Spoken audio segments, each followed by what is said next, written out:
โอเคสบายดีเพื่อนๆมาทุกคนที่มาเข้ามารับชมคลิปนี้เนาะในคลิปนี้ก็อยู่กับเว็บ HHM Hotel ทุกคนเนาะซึ่งเป็นเว็บรีวิวโรงแรมแล้วเนาะซึ่งในคลิปนี้ค่อยก็จะมาอธิบายในส่วนของเปอร์เซ็นต์ของเว็บนี้ว่ามันได้จากเปอร์เซ็นต์แท้เนาะเพราะว่าหลายคนที่ว่าเข้ามาใหม่ก็ยังบ่ทันเข้าใจและจะแจ้งเนาะว่ามันได้จากเปอร์เซ็นต์แล้วก็มันจ่ายผลตอบแทนแบบใดเนาะซึ่งในคลิปนี้ค่อยจะมาอธิบายในส่วนของเปอร์เซ็นต์ที่ว่ามันจะได้เลยเนาะซึ่ง เว็บนี้ก็คือที่ทุกคนฮู้เนาะมันจะลงทุนต่ำเนาะแต่ว่ามันสามารถถอนต้นทุนได้ตลอดเวลาเนาะเมื่อเราบ่อยากลิ้นเนาะหรือว่าอยากเซาลิ้นเนาะซึ่งมันจะมีตั้งแต่ดาว1จนฮอดดาว5เนาะทุกคนเนาะซึ่งดาว1นี่เริ่มต้นอยู่ที่2.3%ต่อมื้อเนาะมี20งานให้กดเนาะแล้วก็ดาว2แม่นอ่ามี30งานให้กดดาว4ดาว3แม่น40 ดาว4แม่น50เนาะซึ่งดาว1แม่น2.3%ต่อมื้อดาว2แม่น3.15%ต่อมื้อต้องมีสมาชิกอยู่ดาว1นี่ก่อน5คนจึงสามารถขึ้นดาว2ได้เนาะสมาชิกติดตัวเลยเนาะทุกคนเนาะแล้วดาว3แม่น4.2%ต่อมื้อเนาะเติมเงินขั้นต่ำอยู่ที่ประมาณ6ล้านหรือว่าประมาณ300 USDT น่ะต้องมีสมาชิกติดตัวอยู่ที่10คนจึงสามารถขึ้นดาว3ได้แล้วทุกคนเนาะแล้วดาว4นี่ต้องมีสมาชิกติดตัว15เนาะเติมเงิน30ล้านเนาะจึงสามารถขึ้นมาดาว4ได้เนาะเปอร์เซ็นต์ก็สูงเลยเนาะ45%ต่อมื้อประมาณ2มื้อขึ้นถึงเนาะแต่ว่าก่อนจะขึ้นมาได้ก็ต้องมีทีมงานที่15คนเนาะทุกคนเนาะสำหรับเปอร์เซ็นต์คร่าวๆก็มีประมาณนี้เนาะแล้ว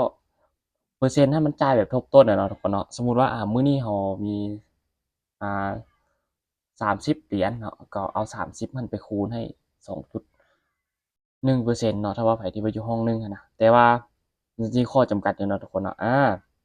เดี๋ยวเบิ่งบนนี้เลยเนาะทุกคนเนาะซึ่งบนนี้แหละประเด็นของมันก็คือซึ่งรูปที่ข้อยตัดต่อขึ้นมาก่อนนั้นข้อยคิดไล่แบบก็เข้าใจผิดนิดหนึ่งเนาะซึ่งดาวหนึ่งเนาะสำหรับไผที่ว่าเติมเงินเข้ามา15เหรียญหรือว่า300,000ปลายนะอ่าถ้าว่าเงินของเจ้านะกาย30เหรียญเจ้าจะบ่สามารถกดรีวิวห้องโรงแรมนี้ได้เนาะเอิ้นว่าถ้าว่าทุกคนเติมเข้ามาปุ๊บทวิตมันจะมีอยู่ที่15เนาะ15เหรียญถ้ายอดเงินหั่นขึ้นฮอด30เจ้าจะบ่สามารถกดงานต่อได้ต่อให้มันจะได้แบบทวีคูณทุกอย่างแต่ว่ามันจะบ่ได้เนาะมันจะกดต่อบ่ได้ดาว2แม่นถ้าว่าเงินกาย140จะบ่สามารถ กดงานได้แล้วก็ดาว3กาย700จะบ่สามารถกดงานได้ก็คือแต่ละดาวนี่ถ้าว่ายอดเงินที่ว่าเราเติมขึ้นมาคูณเป็น2เท่าจะบ่สามารถกดงานได้เนาะแล้วเราจะแก้ไขจั่งใดถ้าว่าเรากดต่อบ่ได้1มันจะให้ถอนเนาะทุกคนเนาะถ้าว่าบ่ถอนก็ต้องหาลูกทีมมาอัปเกรดเนาะแต่สำหรับบางคนที่ว่าบ่อยากถอนแล้วก็บ่อยากชวนคนเนาะก็จำเป็นเนาะจำเป็นต้องได้มาฝากบนดอกเบี้ยนี่เนาะ เอาเงินมาฝากไว้ก่อนฝากก็ได้เปอร์เซ็นต์ที่ว่าน้อยเนาะและแถมที่ว่ายอดเงินที่ว่าเอามาฝากเนี่ยมันจะบ่ไปไล่รวมกับตัวที่เรากดรีวิวงานนะเนาะก็คือพี่สมมุติว่าเราฝากเรามี30แล้วเนาะเรามี30เราเอามาฝากไว้นี่น่ะครึ่งหนึ่ง15เหรียญเพียงได้เพียงแต่0.05เท่านั้น0.05%เท่านั้นต่อมื้อเนาะเพราะว่าครบ24ชั่วโมงแล้วเงินจะกลับคืนไปยอดรวมเนาะสำหรับจุดนี้คือเอามาฝากไว้นี่เนาะถ้าว่าบ่ฝากไว้นี่นะเนาะ ฝากไว้นี่ก็ขั้นสูงสุดมันก็ให้แต่50เหรียญเนาะที่จริงเนาะถ้าว่าไผที่ว่าบ่มีแผนที่จะอัปเกรดนะก็ให้ถอนออกเลยเนาะไผที่ว่าฮอด30เหรียญนะก็ถอนออกเลยเพราะว่าการ์ด30เหรียญมันจะกดงานต่อบ่ได้เนาะทุกคนเนาะอาเรามี30เหรียญแล้วเราอยาก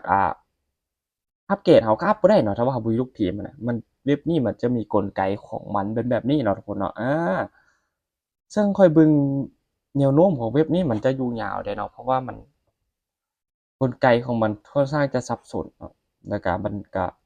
มีลิมิตของมันบ่ให้เงินออกจากระบบหลายจนเกินไปทุกคนเนาะบ่แม่นว่าคือข้อยเฮ็ดออกมามันทวีคูณ3เดือน6เดือนอะมันเป็นไปบ่ได้เนาะตัวที่ข้อยเฮ็ดขึ้นมาหั้นมันถูกแต่ตัว30มื้อเนาะ30มื้อมันถูกแล้วเนาะเพราะว่า30มื้อเขาเกือบได้ 100%ของทุนเนาะ100%ของทุนมันจะสมมุติเติม15 100%ของทุนมันจะขึ้นมาเป็น30เนาะมันจะถึกอยู่ตัวนั้นน่ะเอิ้นว่าเดือนหนึงเขาสามารถถอนออกมาครึ่งหนึงแล้วเอาครึ่งหนึงอะลิ้นต่อไปฮอดเดือนต่อไปเขาสามารถถอนออกมาได้อีกเนาะVIP 2ก็คือกันดาว2ก็คือกันต้องลิ้นแบบนั้นเนาะทุกคนเนาะเขาจะปะเงินไว้หลายๆไว้ในระบบมันจะปะบ่ได้เนาะเว็บนี้เนาะโอเคเนาะสำหรับคลิปนี้ก็จะมารีวิวประมาณนี้แหละเนาะทุกคนเนาะในคลิปต่อไปข้อยก็จะมาเฮ็ดคลิปถอนให้เบิ่งเนาะว่ามันถอนได้ไวบ่เพราะว่าข้อยก็ยังบ่ทันได้ถอนจักเทื่อเนาะทุกคนเนาะโอเคเนาะสำหรับคลิปนี้ก็จะขอจบเพียงเท่านี้โอเคขอบใจ